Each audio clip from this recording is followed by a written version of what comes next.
It's finally Friday. It's Friday, Friday. Thank God it's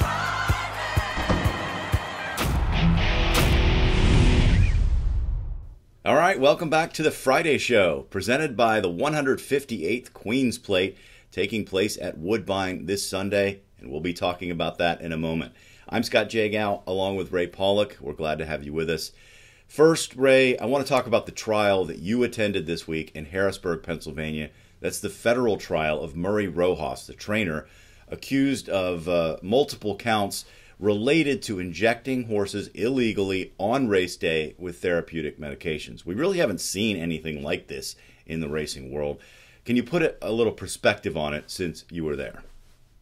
I sat through 2.5 days of testimony, and it included Fernando Mota, one of the veterinarians that treated Murray Rojas's horses during a number of years, and very painstakingly, the prosecution showed how allegedly Murray Rojas would order medication to be given to her horses on race day, which is illegal other than Lasix, and how the veterinarians would backdate the bills and falsify records that were submitted to the Pennsylvania Racing Commission.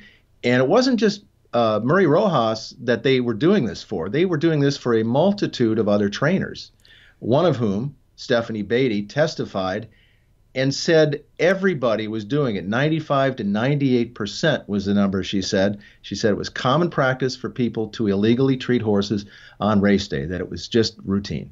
Right. So why is Murray Rojas the one that's getting targeted here when all these other trainers have been doing it and there's evidence that they're doing it? Well, I guess the FBI and the U.S. Attorney's Office had to start somewhere. Rojas was cooperating with the FBI, and at one point they got some records and they said, "Hey, you're doing the same thing that you're accusing all these other people of doing," and they were upset by that. Yeah. They had gone so far as to have Stephanie Beatty wear a wiretap. And I mean, this was a serious investigation. They've got boatloads of documentation on all this. So, but why is somebody like Stephanie Beatty still allowed to train when she's admitted in federal court that she was cheating and that everyone else was cheating? Why aren't any of these other trainers being targeted by prosecution? Well, and again, it's not just Stephanie Beatty. They had documentation that was, sent up there as exhibits that showed the names of other trainers that were having their horses treated illegally on race day. So your question is a good one for the Pennsylvania Horse Racing Commission. Unfortunately, they don't answer questions by telephone or email. So that's just one of those, I guess, enigmas that will be wrapped inside of a mystery or something like that. Well, did you stop by the office and try to visit them in person? They had a racing commission meeting the day I left, and unfortunately I was unable to attend. But we hope the racing commission is going to address this, because for years this was going on. They have the records to prove it, and if the U.S. Attorney's Office gets a conviction, and I'm not certain they will, because for one thing, there's a challenge to the whole process of this being wire fraud. The defense attorney said that this should be handled in state court, not federal court.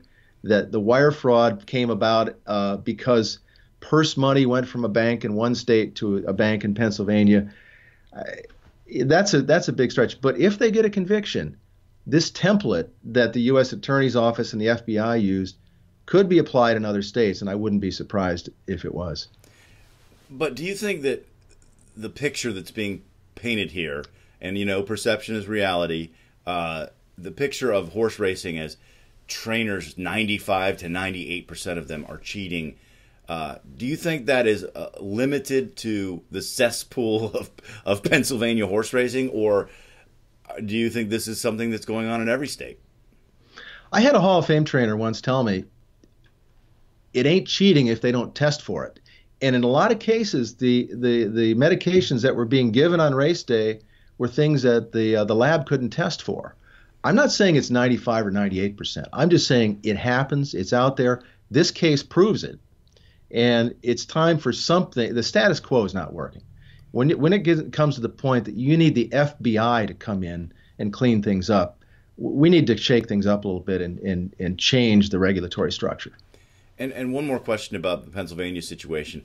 Where does the Horsemen's group come down on this? Well, I asked Todd Mostoller, the executive director of the Pennsylvania HBPA, have they ever made a statement on trying to separate the HBPA from all of the allegations of cheating by Rojas, by David Wells, who pleaded guilty in court, by all the vets? There's 4 vets that pleaded guilty and are still awaiting sentencing. And he said, no, we really didn't. But what they did do, and what the national HBPA did, was they helped fund the defense attorney for Murray Rojas. So what does that tell you? That's what there was some controversy about that when that news came out that they were spending money to defend this trainer. Right. But then again, isn't it in their purview? Isn't that what they're supposed to do? To support their trainers, their horsemen? I think that's going too far.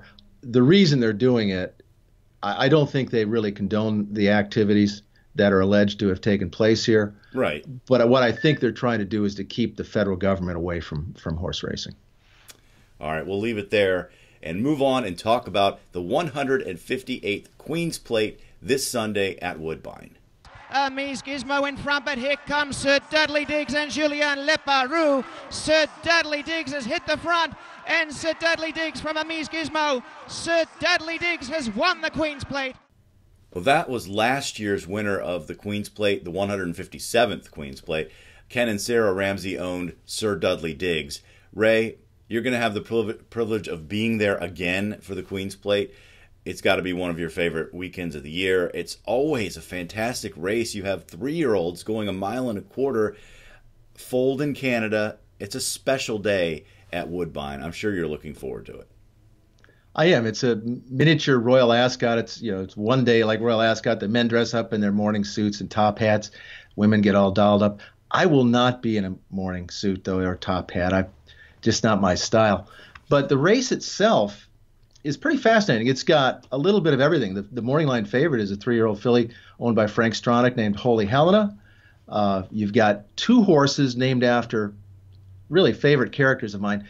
Guy Caballero. Does anybody remember SCTV and the SCTV fictional station manager Guy Caballero, played by Joe Flaherty? He's really a legitimate threat here. And then King and His Court, named for the late Eddie Feiner, the softball pitcher who went on barnstorming tours all over the country. He came to my little town of Roscoe, Illinois. He pitches blindfold, pitches from second base. Phenomenal. Yeah, they're a four-man softball team. They were kind of like the Harlem Globetrotters of softball. That's funny that you thought about that when you saw that name. Yeah, but it's on paper. This is a fantastic race. So let me hear your pick first. All right. Well, as much as I like characters, I'm going to go with Tiz a Slam, trained by Roger Atfield, going for his 9th Queen's Plate victory. That would make him the winningest trainer of all time in the Queen's Plate. Tiz a Slam is by Tiz now. Obviously, the horse can get 1.25 miles based on that pedigree. So I'm going with the tried and true Atfield and Tiz a Slam. He's such a gentleman and a scholar of racing as well. So that would be great if he would win. I'm going to pick the other filly in the race besides Holy Helena. Her name is Inflexibility. And here are the things that are going for her. She's lightly raced. She's raced on the turf a couple of times. Javier Castellano gets on for the first time. Cloud Computing, anyone? She's trained by Chad Brown. That's number 2. Number 3 is she's sired by Scat Daddy, who just won 4 races at Royal Ascot with his progeny. And she was shuffled back on the far turn, which is always a good angle in her last race. So Inflexibility at 10-1 is my pick. Scott, you're always looking for the long shots. That's true. Always looking for them. Well, hey, if you can't be at Woodbine this Sunday, follow us on Snapchat. Yes, Paulick Report has a Snapchat account. We're going to have some fun with that at Woodbine this weekend. sign up for Snapchat if you don't have it. Follow us up there. It's going to be a great time. Yeah, that was news to me. But Twitter as well. I mean, you can always do the old staple, Twitter. All right. Well, we look forward to hearing your reports from Woodbine. That's going to do it for the Friday show, presented by the 158th Queen's Plate. Thanks for joining us, and we'll see you next time.